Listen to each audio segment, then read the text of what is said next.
I found my husband in our living room with my son's fiancée only a few hours before the wedding. I was about to confront him, but a movement in the hallway stopped me. It was my son, Elijah. His face was a mask of stone.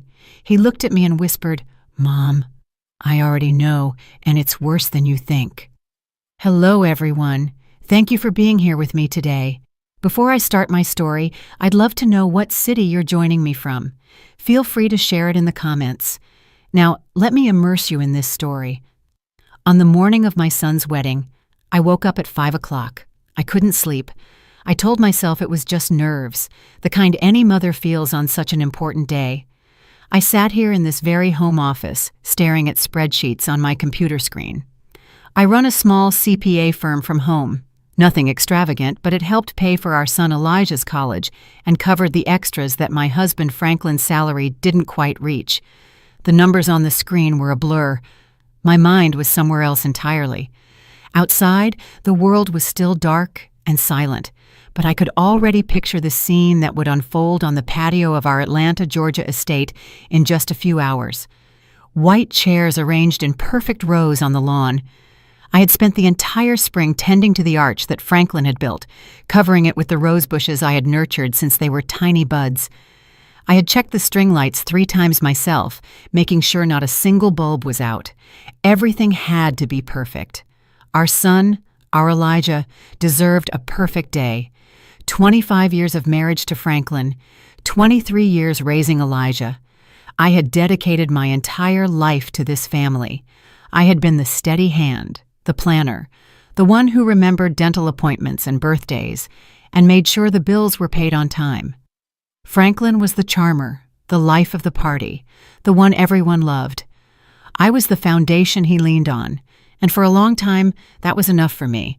But lately, something had felt off. A silent distance had settled between us. It was in the way he would stop talking when I walked into a room, in the way his phone was always tilted away from me. When I asked if something was wrong, he would simply laugh it off. "Just work, honey," he'd say. "Big promotion on the line." I chose to believe him. What else could I do? You don't toss 25 years of history overboard because of a feeling. The click of the office door brought me back to the present. It was Elijah, standing there in his pajamas, a mug of coffee in his hand. He looked exhausted, with dark circles under his eyes. At his age, he had my practical nature, but his father's handsome features. "Mom, you've been up for hours," he said. "The wedding isn't until 4 o'clock. "I just want everything to be perfect for my boy," I said, attempting a cheerful smile as I closed my laptop. "Your dad is still sleeping. He left early," Elijah said with a strange note in his voice. He walked over and sat on the edge of my desk, suddenly looking much younger. He said something about picking up a gift for Madison's parents, the Ellingtons. I frowned. That was new to me. "Mom," he said, hesitating, "can I ask you something?" I turned my chair to face him. Under the harsh light of my desk lamp, his worry was evident. "What's on your mind, sweetie?" He took a deep breath. "Do you think Madison really loves me?" The question hit me like a punch to the gut. Madison, his fiancée, ambitious, beautiful, a young architect from a wealthy, lifelong family with influence. On the surface, she was everything we had always wanted for Elijah. But I'd had my own doubts. I had seen how her eyes would sometimes drift when Elijah talked about his passions, how she checked her phone during family dinners. "Why would you ask that, honey? It's your wedding day." "I know, and maybe it's just last-minute jitters," he mumbled, staring into his coffee. "But sometimes when she looks at me, I feel like she's looking right through me, like I'm just a box she needed to check off on her way to the perfect life." He paused. "And lately, she's been spending a lot of time with Dad.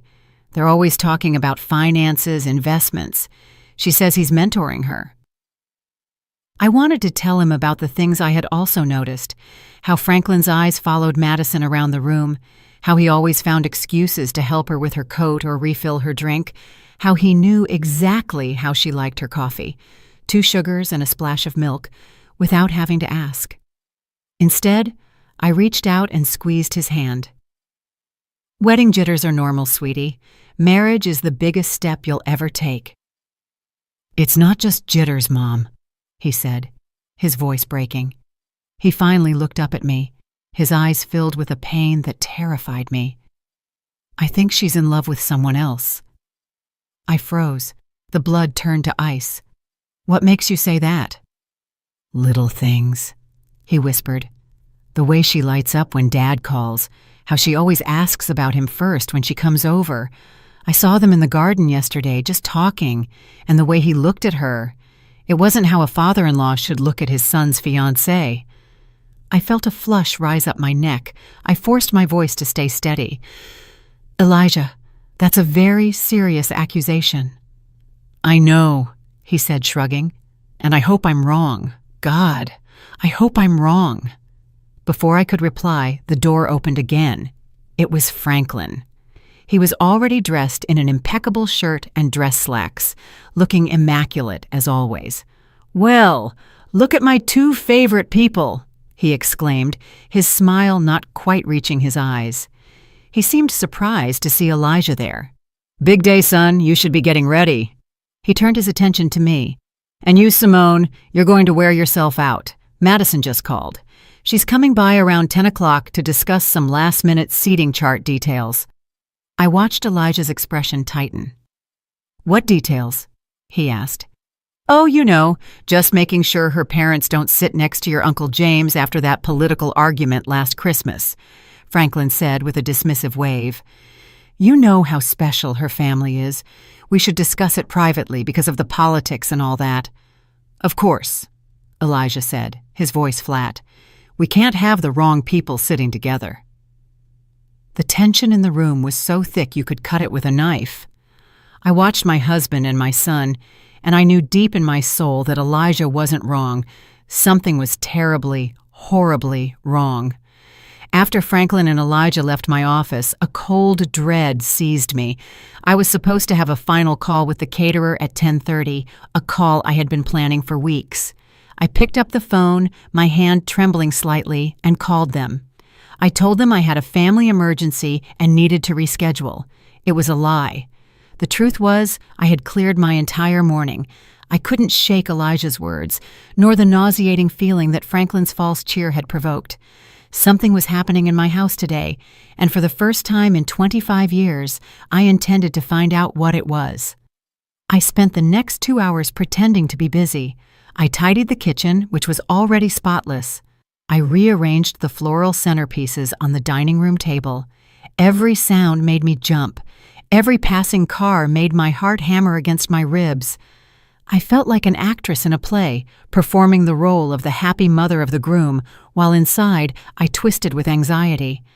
Exactly at 10 o'clock, a sleek white BMW pulled into our driveway, Madison's car. I watched from the kitchen window as she stepped out. Even in simple jeans and a blouse, she looked like she belonged on a magazine cover. She walked up to the front door with the natural confidence of someone who knows she belongs. My heart was beating so loud I could hear it in my ears. I crept out the back door and circled the house, crouching low behind the large hydrangea bushes that bordered our living room windows. I felt ridiculous, like a spy in my own home, but the need to know, the need to confirm my fears or dispel them was overwhelming. Through the large bay window, I could see them. Franklin had let her in, and they were standing by the fireplace, the spot where we took our family pictures every Christmas. He was pouring her a drink. I couldn't hear their words, but their body language said it all.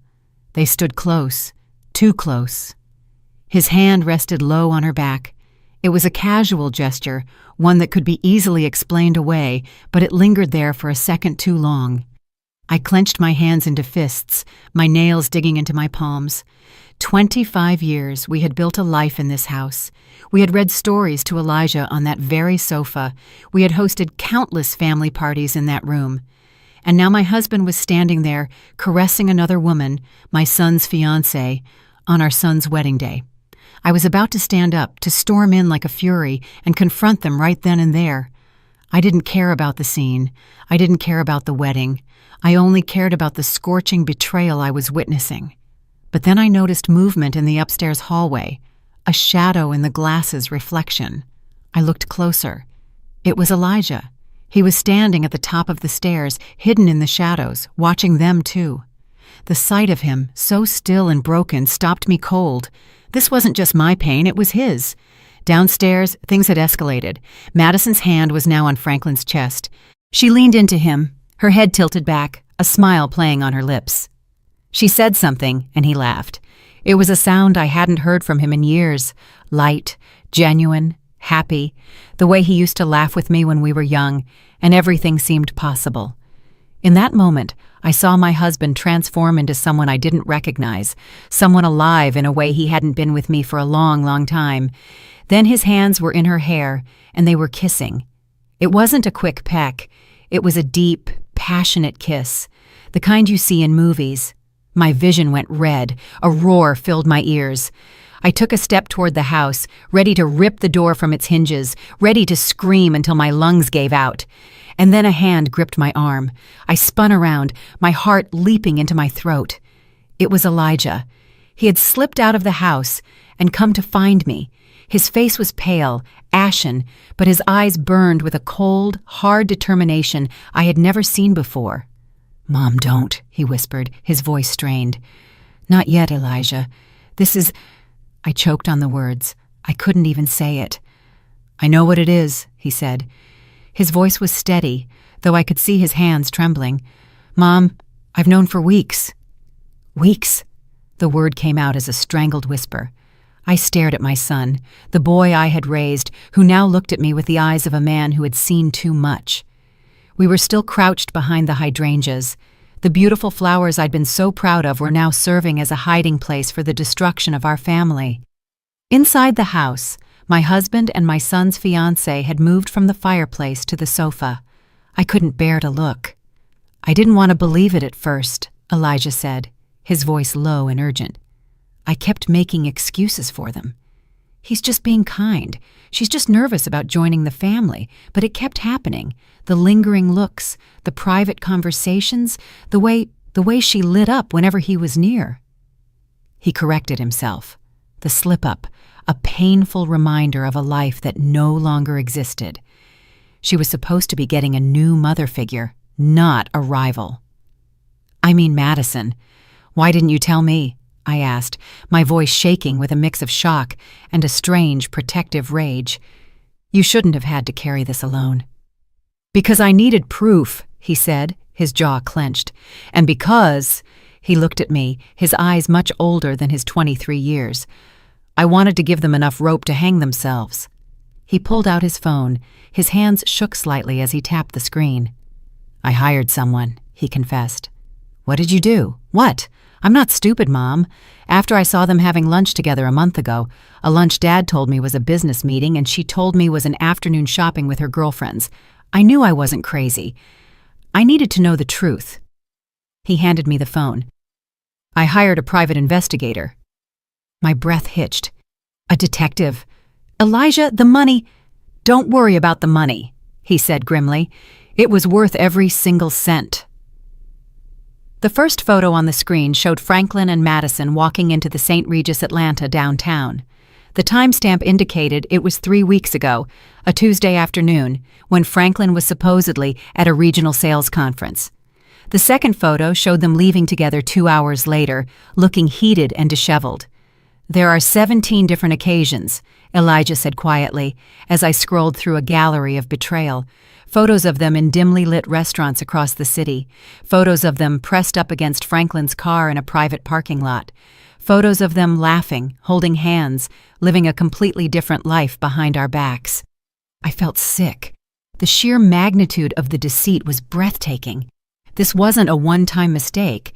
It was a calculated, long-term affair. I stood up again. A fresh wave of rage washed over me. "We're stopping this," I said, my voice like steel. "Right now." "No." Elijah's voice was sharp, making me crouch down again. "Mom, trust me. I have a plan." "A plan, Elijah? This is insane. We can't just let the wedding—" "Absolutely we can," he cut in, his voice ringing with an authority I'd never heard from him before. "And we will. Mom, think about it. If we confront them now, what happens? They'll deny it, they'll twist it. Dad will say you're being hysterical, that you're misunderstanding things. Madison will cry and play the victim. They'll turn it all back on us." He was right. I could already hear Franklin's smooth, placating voice. "Simone, you're overreacting. She's a nervous young woman, and I was just offering paternal advice." "So what do you suggest?" I whispered, my anger giving way to a cold, terrifying clarity. Elijah's smile was something chilling and unfamiliar. "Public humiliation," he said, the words hanging in the air between us. "Total and absolute destruction of their reputations. Legal consequences. We don't just end this, Mom. We make sure they can never, ever do this to anyone again." I looked at my son. When had he become so calculating, so ruthless? Then I looked back through the window. I saw my husband, the man I had loved and trusted for a quarter of a century, start to unbutton Madison's blouse on the sofa where we had built our family. And in that moment, I knew the woman I used to be, the understanding, forgiving wife, was gone. She had died right there in the dirt, behind the flowers I had so painstakingly planted. "Tell me the plan," I said. That evening was one of the strangest of my life. Franklin came home acting as if nothing had happened, asking about final catering arrangements. Madison had left hours before, and he was the picture of the loving husband and proud father. He talked about his speech for the reception, about how proud he was of Elijah. The hypocrisy was so thick I could barely breathe. I just nodded and smiled, an empty shell of myself, while inside, I screamed. After Franklin went to bed, Elijah and I met in my home office. The door was locked, the blinds drawn. It felt like a war room, and in many ways, it was. On my desk lay the beginnings of a file of evidence that would make a prosecutor weep with joy. "Tell me about that detective," I said, studying a surveillance photo that turned my stomach. "Her name is Aisha," Elijah said. "Aisha Whitfield." The name hit me like a splash of cold water. Aisha. My sister, Aisha. Elijah nodded. I didn't know who else to call. I knew she was a cop for 20 years before retiring and starting her own PI agency. I knew she was smart and she'd be discreet. He looked a little sheepish. I also knew she never really liked Dad. I let out a short, sharp laugh that sounded more like a sob. My little sister, Aisha. We were close, but I hadn't told her about the growing distance with Franklin. I had been too proud, too ashamed to admit my marriage might be failing. "I'll call her," I said, my voice thick with emotion. Aisha answered on the second ring. "Simone, it's past midnight. Is everything okay?" "No, Aisha, nothing is okay." And then the dam broke. I told her everything.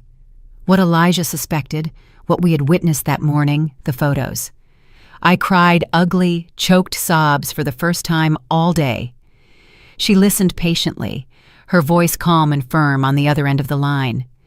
There was no shock or surprise, just a grim acceptance. "I'm not surprised, Simone," she said quietly when I finished. "I've seen the way he looks at that girl. I was hoping I was wrong." "Elijah told me about the photos," I said, wiping my eyes. "What else do you have?" "More than you probably want to know." Her voice turned professional. "I've been tracking their movements for 3 weeks. They meet twice a week like clockwork at the St. Regis Atlanta. He always pays in cash. They eat lunch at fancy restaurants he'd never take you to. Last week, he took her to Cartier." I felt that flush of rage again. Our money. The money I managed so carefully. The money that was supposed to be for our retirement, for our future. "And Simone," Aisha's voice was soft. "There's more now. Something bigger. I've been digging into Franklin's financials, trying to figure out where all this cash for the hotel rooms and gifts is coming from.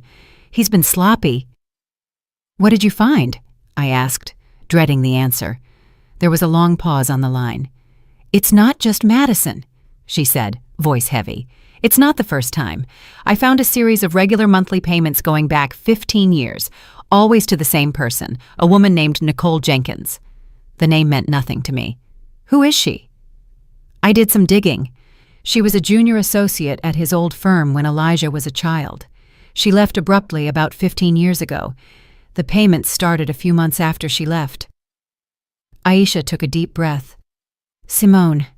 She has a daughter, a 15-year-old girl named Zoe. I ran a background check. The father isn't listed on the birth certificate, but I'd bet my license that Franklin is her father. The phone felt heavy in my hand. I couldn't breathe.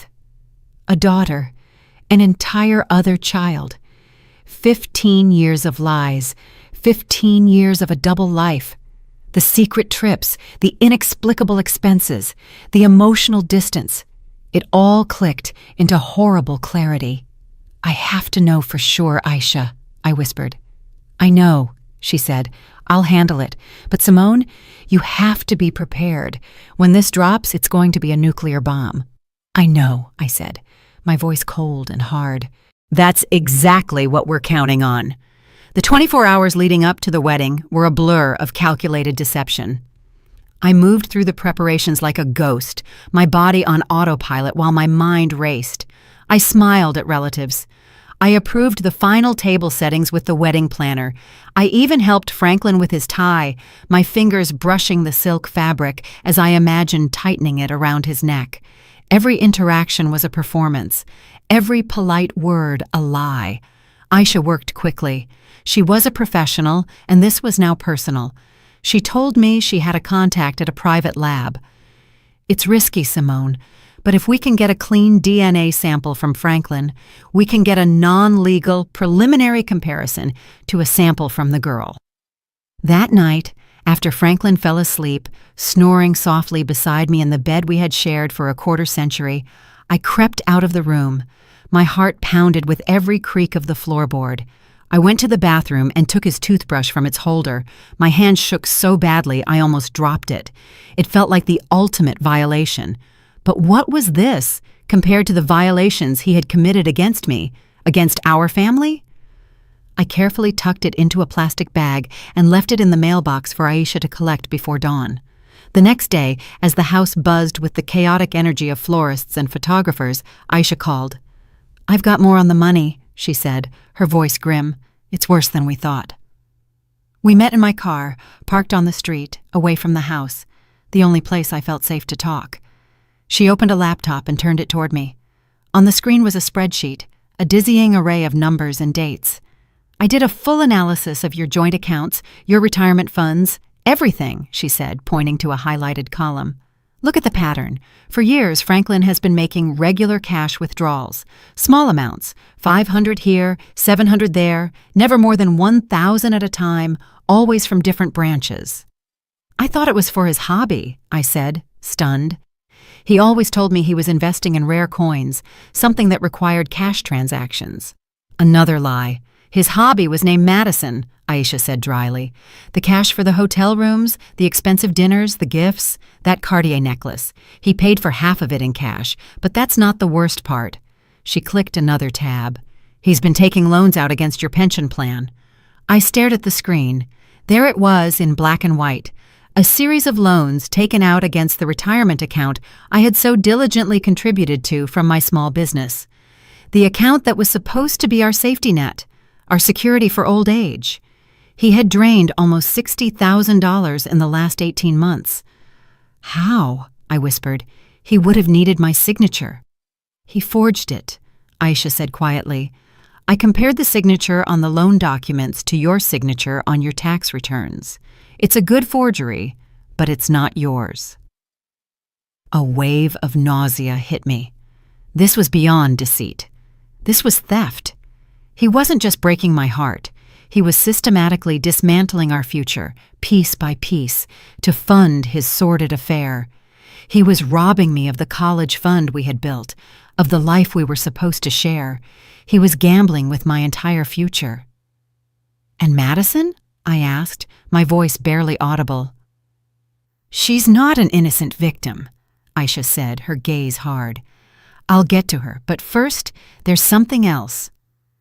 She hesitated. Then she handed me a large manila envelope. "The preliminary DNA results came in this morning." My hands began to shake as I opened it. I scanned the page. The scientific jargon blurred until I found the conclusion at the bottom of the page. "Probability of paternity, 99.999%. I stared at the words until they were burned into my memory. Zoe Jenkins was Franklin's daughter. 15 years. 15 years of loving him, trusting him, building a life with him while he had another daughter, another family hidden in the shadows. I rested my head on the steering wheel, the cool leather against my hot forehead. I didn't cry. I was beyond tears. A strange, terrifying calm came over me. The pain was still there, a massive gaping wound in my chest. But now it was accompanied by something else. A cold, hard resolve. He wasn't just going to lose his wife.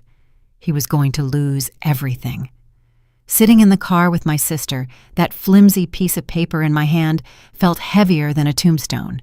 It was the death certificate of my marriage, of the life I thought I had. A 15-year-old daughter. The words echoed in the silent car. How? How did you find her? I finally managed to ask, my voice sounding distant and strange to my own ears. Aisha's expression was a mix of pity and professional resolve. It started with the payments. Once I had Nicole Jenkins's name. It wasn't hard to locate her. She lives just 2 towns over, Simone about 20 miles away. 20 miles? For 15 years, he had been living a secret life a short drive away. How many times had he told me he was working late? How many business dinners had he attended? How many weekend golf trips had he taken? My mind spun as I mentally reviewed years of excuses and lies, each one now taking on a new, sinister meaning. I swung by the house yesterday morning, Aisha continued, her voice soft. I posed as a market researcher. Nicole opened the door, and behind her I saw the girl, Zoe. Simone. She's the spitting image of him. The same dark, intelligent eyes that first drew me to him all those years ago. The same smile.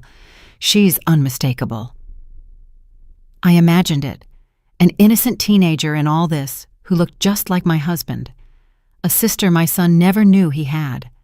The thought was so surreal, so monstrous, that I couldn't fully process it.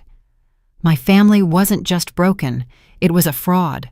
A carefully constructed lie that I had unknowingly helped maintain for more than half my life. Does the mother, Nicole, know about me? About Elijah? I asked. I can't say for sure, Aisha admitted. But the way she lives, a nice house in a good school district, but no flashy career, it's clear Franklin is her primary source of financial support. She has every reason to keep things quiet. He wasn't just paying child support, Simone. He was funding her whole life with my money, with our money, my consulting money, our joint savings, the money he stole from our retirement. The betrayal was so deep, so layered, I felt like I was drowning. It was a systematic plunder of my life's work, my trust, and my future. I handed the DNA report back to Aisha. Put it with the rest of the evidence, I said. My voice, stripped of emotion, was numb. The shock was so profound, it had short-circuited my ability to feel anything but a cold, heavy emptiness. I thought about that girl, Zoe. What kind of man tells his daughter he can't acknowledge her? What kind of man raises one son in the light while keeping another child hidden in the dark? The cruelty, not just to me and Elijah, but to this innocent girl, was astonishing. And what about Madison? I asked, needing to shift my focus, to latch onto a target for the anger that was starting to melt the ice in my veins. You said there was more on her. Aisha nodded, her expression hardening again. Right, Madison. Let's talk about the fiancée. She turned the laptop back to me and opened a new file. She's not just sleeping with your husband. She's been embezzling funds from her law firm. The words took a moment to register. She's a junior partner at a prestigious downtown firm, Aisha explained, displaying documents that looked like internal financial reports. She's been inflating expense reports, creating fake invoices for non-existent consultants, and siphoning the money into a private bank account. They aren't large amounts each time, but it's steady. In the last year, she's stolen over $200,000. I gasped. $200,000? And I can trace some of that money directly to gifts for Franklin, Aisha said, showing me a bank transfer followed by a credit card statement that showed the purchase of a $1,000 watch. She was stealing from her partners to buy gifts for her lover, who was stealing from his wife to buy gifts for her. It's the most perfectly disgusting circle of deceit I've ever seen. So Madison wasn't just a homewrecker. She was a criminal, a thief, and she was about to marry my son, bringing her corruption and lies into the heart of what was left of my family. The numbness in my chest vanished, replaced by a white-hot fury. This wasn't just about a broken heart anymore. This was about protecting my son. This was about justice. This was about making sure these two people faced the consequences for every lie, every dollar, every broken promise. "Okay," I said, looking my sister in the eye. "The wedding plan. Let's go over it one more time. I want it to be perfect." The knowledge of Madison's embezzlement added a dark, criminal layer to the already stunning betrayal. It changed everything. This was no longer just a messy, heartbreaking domestic drama. It was a conspiracy of fraud and theft perpetrated by the two people who should have been closest to us. "How did you get all this?" I asked Aisha, pointing to the damning financial documents on her laptop screen. We were still in my car, the air thick with the smell of conspiracy and stale coffee. "Madison isn't as smart as she thinks," Aisha said with grim satisfaction. "She got careless, and I have friends on the police force who were willing to pull some strings when they heard the story. A buddy of mine on the Economic Crimes Unit took one look at these patterns and knew exactly what he was seeing." She pointed to the screen. She was moving the money through a shell corporation she set up using her mother's maiden name. It was amateur. I thought of Madison's parents, the Ellingtons. They were pillars of the community. Her father was a respected federal judge. Her mother was on the board of 3 different charities. They moved in circles where reputation was everything. They believed their daughter was a shining star on the rise, marrying into a good, stable family. They had no idea their golden girl was a thief, and the stable family she was marrying into was a house of cards built on lies. The public humiliation was going to destroy them, too. For a fleeting instant, I felt a pang of pity for them. They were innocent collateral damage, but that feeling was quickly extinguished by the fire of my own betrayal. "So Franklin is stealing our retirement money to buy gifts for his mistress," I summarized, the words tasting like venom. "And Madison is stealing from her firm to buy gifts for my husband, her lover, who is also her future father-in-law."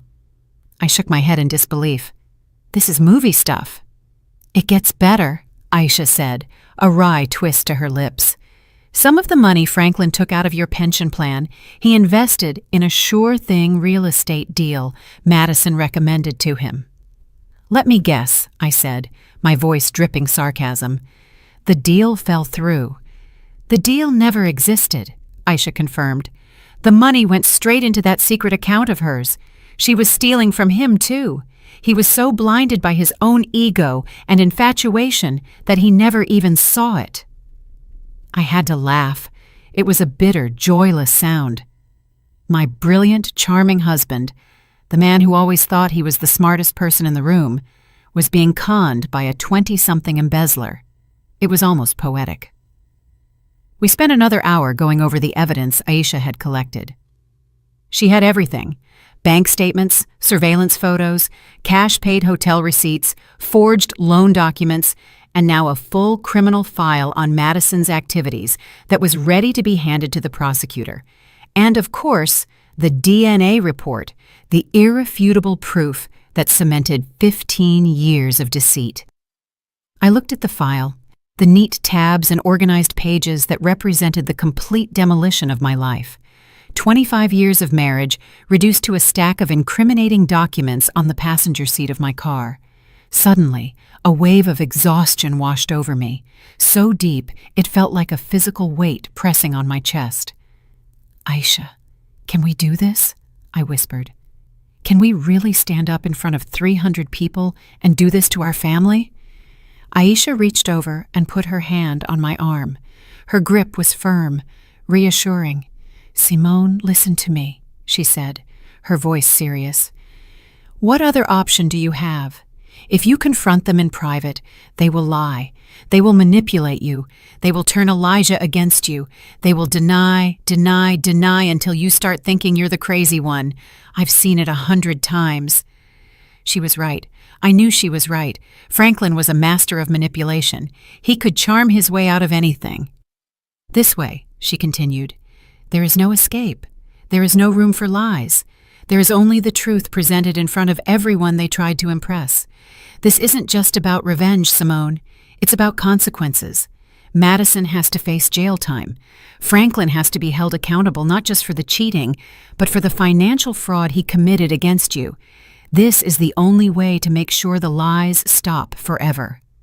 I took a deep breath, the stale air of the car filling my lungs. I thought of Elijah, his pale, determined face. I thought of Zoe, the daughter I never knew. I thought of the 25 years I had given to a man who had been lying to me since the beginning. You're right, I said, my voice clear and firm again. It's the only way. I started the car. Let's go. We have a wedding to prepare for. The final hours before the wedding were the most surreal of my life. I went home and resumed my role as the calm, happy mother of the groom. I felt a strange sense of detachment, as if I were watching a movie of my own life. I saw myself laughing with my cousins, complimenting my sister-in-law's dress, and assuring the caterer that everything looked wonderful. Inside, I was a coil of tension and grief, but outside, the picture of maternal pride. Franklin was in his element, socializing with the early arriving guests, accepting congratulations with a wide, confident smile. He pulled me aside at one point, his arm around my waist. "You look beautiful, Simone," he said, his voice a low murmur in my ear. "Isn't it a perfect day?" I looked into his eyes, the eyes of the man I had loved for more than half my life, and felt nothing but cold, desolate emptiness. I smiled back. Perfect day. My son Elijah was a mirror of my own forced composure. He greeted his friends, posed for photos with his groomsmen, and played his part perfectly. But every time his eyes met mine across the crowded lawn, I could see the same steel resolve reflected there. We were in this together. We were soldiers waiting for the signal to strike. The plan was simple, and Aisha had rehearsed it with us until we knew it by heart. She had arrived early, disguised as a member of the catering staff. Her professional audio-visual equipment was hidden in plain sight. She had connected her laptop to the large projection screen we had rented, supposedly for a sentimental slideshow of Elijah's baby pictures. No one suspected a thing. She had a small remote control in her pocket. When the time came, all she had to do was push a single button. I had my own role to play. I had prepared the divorce papers with my attorney a week prior, a fact I had kept secret, even from Elijah. They were signed and notarized in a sealed envelope in my clutch purse. I also had a flash drive with copies of every piece of evidence Aisha had gathered. One way or another, my marriage would officially end today. There was no going back. I wasn't just planning a confrontation, I was planning the first day of the rest of my life. At 4:05, I took my seat in the front row. The string quartet began to play, and the wedding party made their entrance. Franklin sat beside me, squeezing my hand with what appeared to be genuine affection. I felt a tremor of revulsion, but forced myself not to pull away. Madison appeared at the end of the aisle, a vision in white lace. She looked radiant, beautiful, and utterly fraudulent. She smiled at the crowd. Then her eyes found Franklin in the front row. For a split second, a look passed between them, a look of shared secrets, of triumphant conspiracy. They thought they had won. They thought they were just minutes away from cementing their perfect, deceptive future. Elijah stood at the altar, his face an unreadable mask. When Madison joined him, he took her hand. His expression never wavered.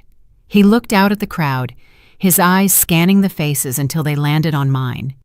He gave a single, almost imperceptible nod. It was time. The officiant began the ceremony with the usual words about love, commitment, and fidelity. The irony was so dense it was nearly suffocating.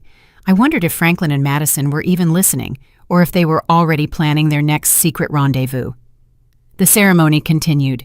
They exchanged vows they didn't mean, promises they had already broken 100 times. My stomach churned with every lie that left their lips. Finally, the officiant reached the critical moment. He smiled benevolently at the crowd. "If anyone here has any reason why these two should not be joined in holy matrimony, speak now or forever hold your peace." A silence fell over the 300 guests. This was the moment. My heart hammered against my ribs so hard I thought it might break through. I could feel everyone's eyes on us. I took a slow, deliberate breath. Then I stood up. The moment I rose, a collective gasp ran through the 300 guests. The air, which had been filled with the soft melodies of the string quartet and the warm afternoon breeze, suddenly became thick and silent. All heads in the garden turned toward me. I could feel their confusion, their shock, their curiosity, like a physical force. Franklin, sitting next to me, went rigid. "Simone, what are you doing?" he hissed, his hand grabbing my arm. "Sit down. You're making a scene." I shook his hand off as if it were a venomous snake. I looked past him, my eyes fixed on my son Elijah, who stood at the altar, his face pale but resolute. He knew this was coming. We had planned it. Then I looked at Madison, whose radiant smile had frozen into a mask of confused horror. "I'm sorry, everyone," I said, my voice clear and surprisingly steady. It carried across the silent garden. "I apologize for the interruption, but I believe the officiant asked if there was any reason this marriage should not proceed." I paused, letting the weight of my words settle. "And yes, I do. I have a reason." A wave of murmuring swept through the crowd. I saw Madison's father, Judge Ellington, begin to rise from his seat, an expression of thunderous indignation on his face. "Mrs. Whitfield, what is the meaning of this?" he boomed. "The meaning, Judge Ellington," I said, turning to face him, "is that your daughter is about to marry my son under false pretenses, and I believe you and everyone else gathered here today deserve to know the truth." I pulled the small remote control from my purse. It was the one Aisha had given me. My thumb hovered over the single red button. "The truth?" Franklin sputtered, his face flushing crimson. "Simone, you've lost your mind. You're embarrassing our son." "Am I, Franklin?" I asked calmly, turning my gaze back to him, my voice dropping to an icy calm. "You're the one who has embarrassed our son, you and your mistress." With that, I pressed the button.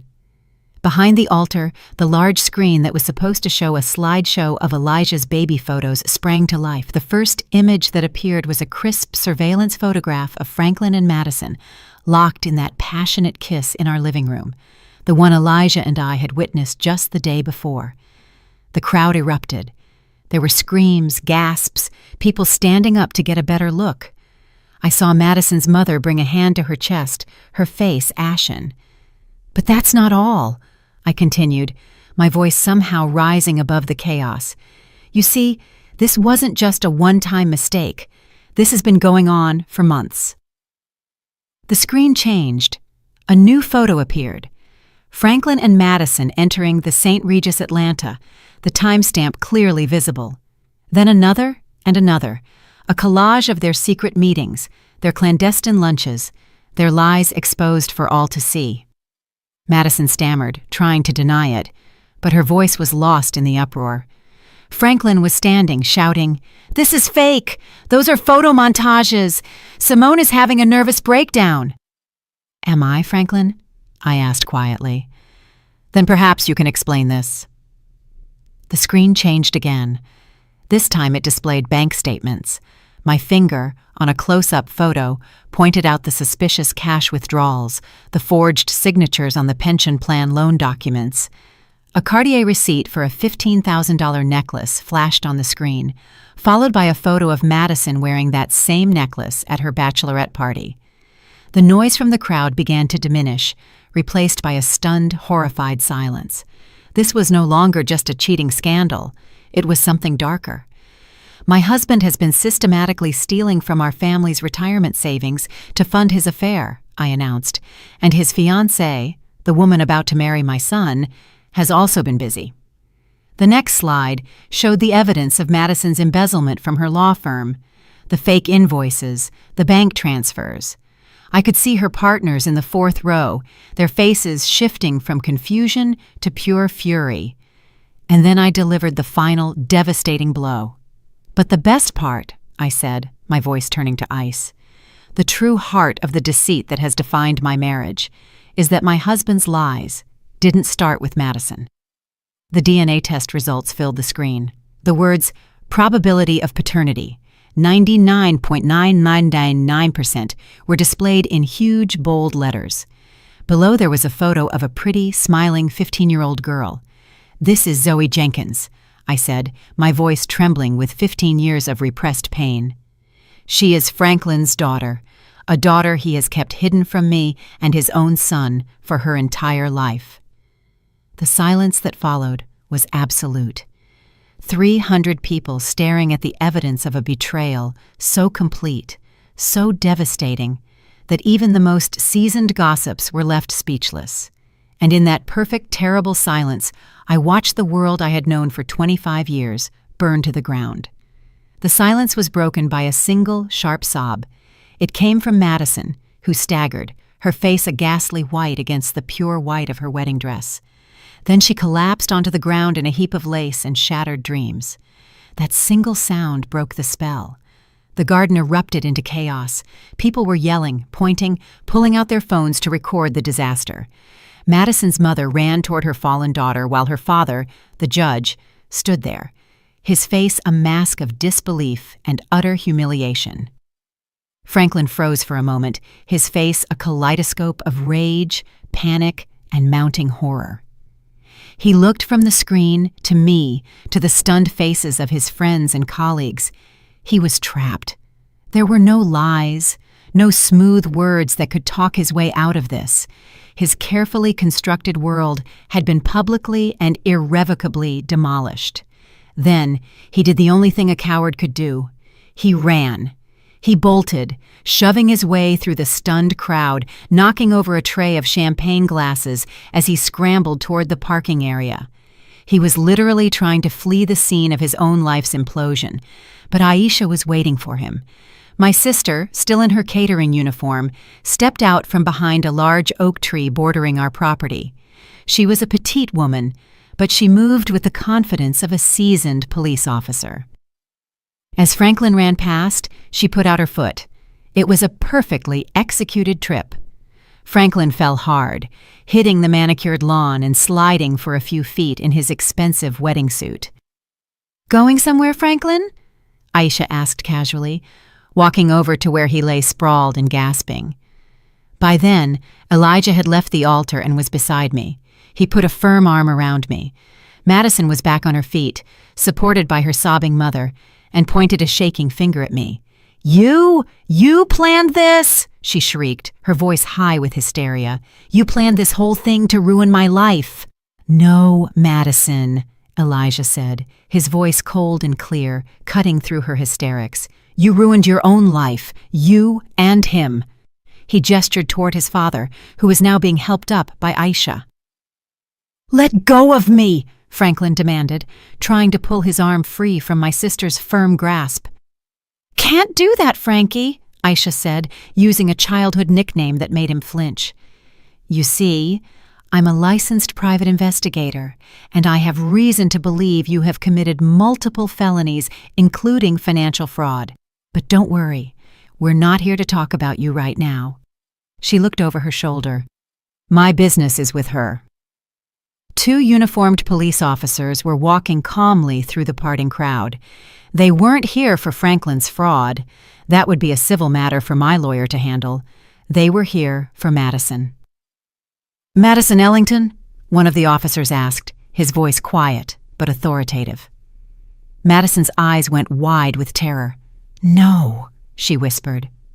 "You are under arrest on suspicion of embezzlement and wire fraud," the officer continued, as his partner took her arms and gently applied the handcuffs.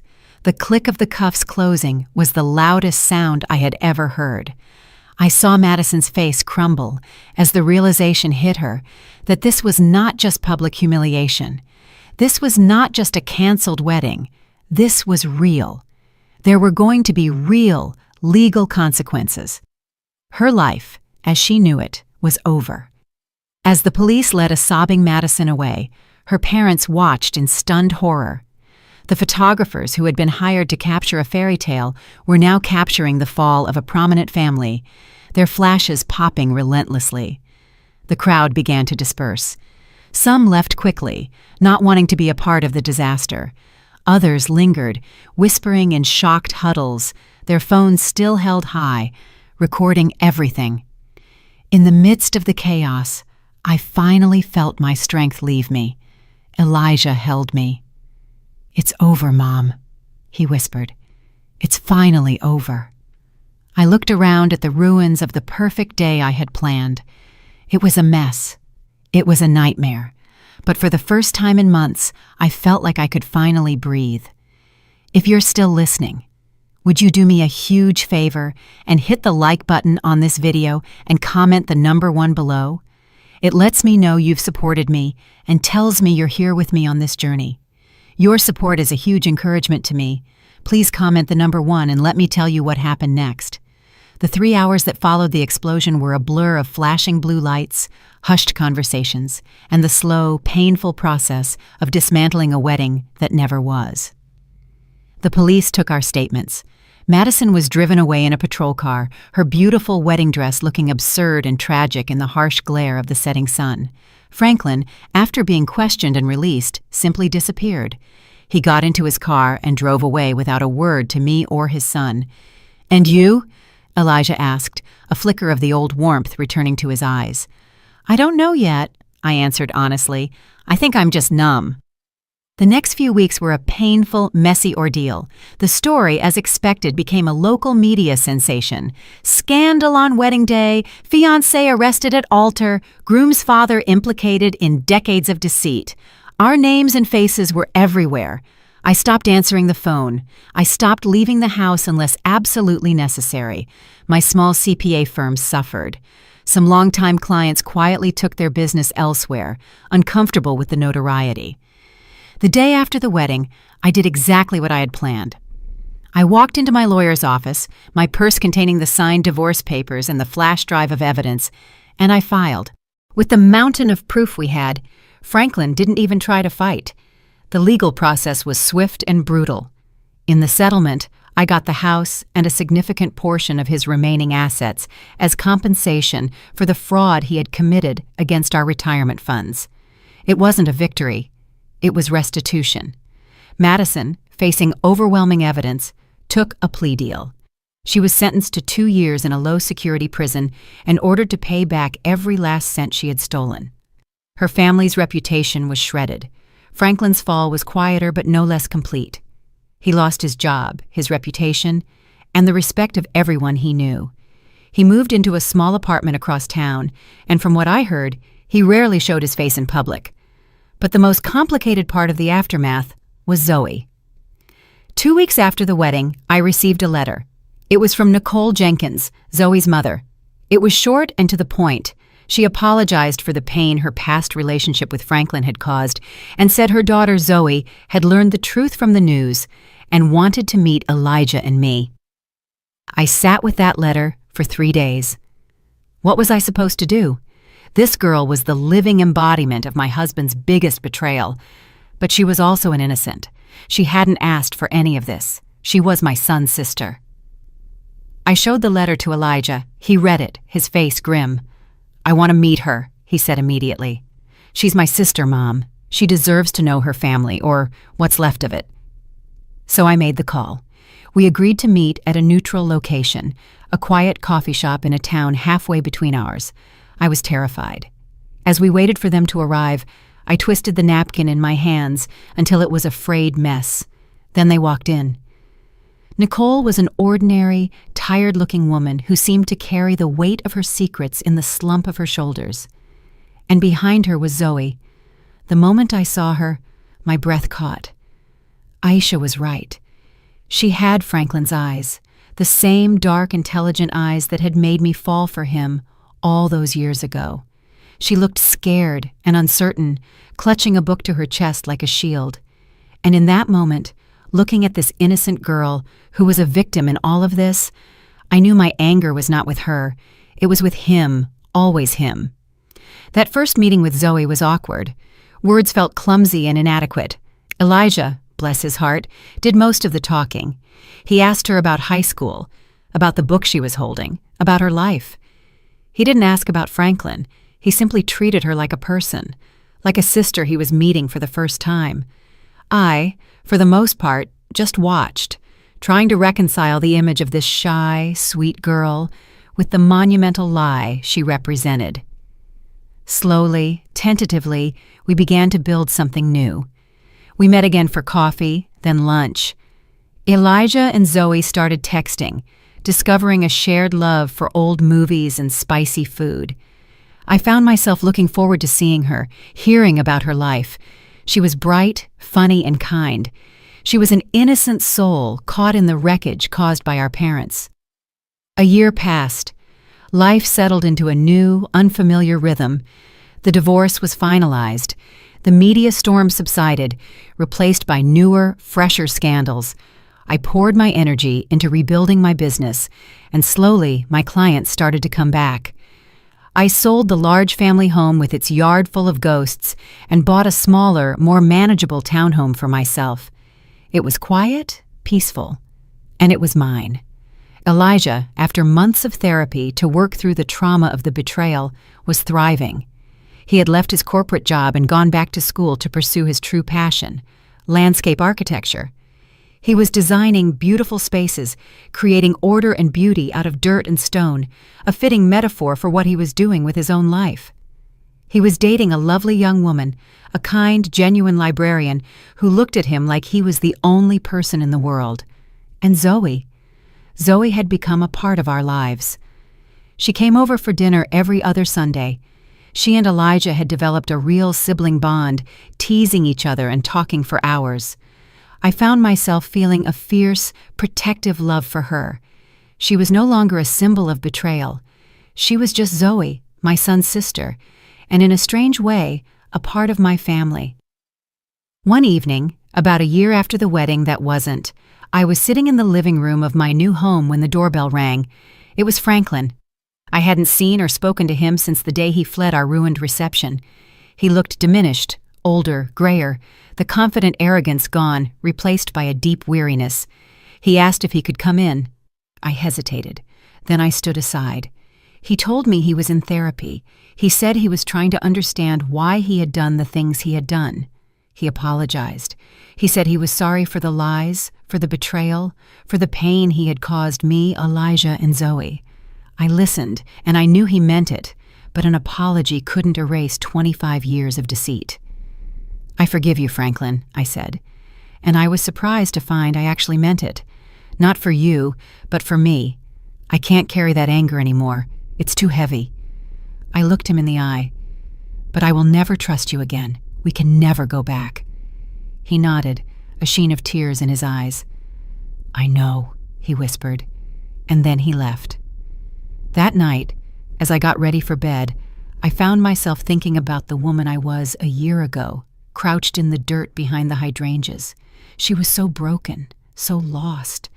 I wished I could go back and tell her that everything would be okay, that the pain wasn't the end of the story. The family I thought I had was a lie. It shattered into a million pieces on that sunny afternoon, but what Elijah, Zoe, and I built in its place was smaller, quieter, and imperfect. But it was honest. It wasn't built on comfortable lies, but on a difficult, painful, and ultimately freeing truth. We had lost everything, but in doing so, we had found something real, and for the first time in a long, long time, that felt like enough. Thank you. Thank you for listening to my story. If you've been through something similar, or if any part of this has resonated with you, please feel free to share your thoughts in the comments. Your stories matter, and if you'd like to hear more, please consider liking this video and subscribing to the channel. Be kind to yourselves, and I'll see you next time.